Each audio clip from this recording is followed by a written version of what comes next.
As we've been reporting, the cold and flu season is here with a vengeance in Monroe County. So what's the best remedy to make sure you stay healthy? In today's Fact Check, News 10 NBC's Brett Davidsen turns to a medical expert about some of those common cold recommendations.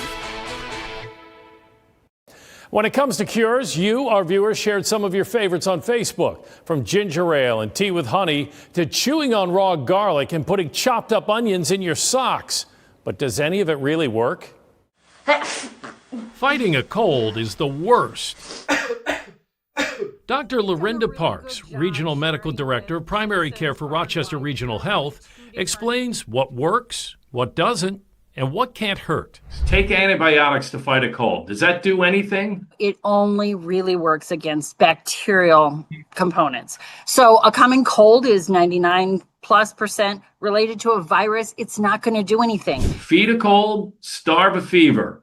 So I went to the research to really find out, is there any truth to this?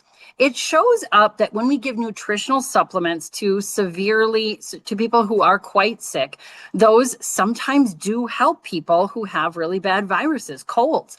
So maybe there's a little bit of truth to it. It's not going to tip things one way or another. Then let's add the chicken soup component to it. Does it have any medicinal value?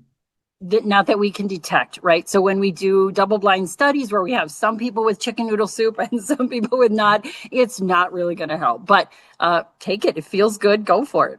What about taking vitamin C to prevent or fight a cold? If you do find yourself getting a cold, vitamin C is sort of one of the vitamins we need to help boost our immune system so it can reduce the duration of the cold. How about you're not contagious unless you have a fever? Now, this is the one that's the most dangerous, that is false. Adults often don't mount a fever and are as sick as other people. So two false parts about that. Number one, the fever is not the marker of how sick you are. People might be very sick and not have a fever. And secondly, you are contagious well before the fever and after the fever. As far as catching a cold, going outside with wet hair will give you a cold. What do you think of that one? Yeah, so when we studied this one, we actually subjected people to really cold conditions and inoculated them with cold to see if they would get sick more likely.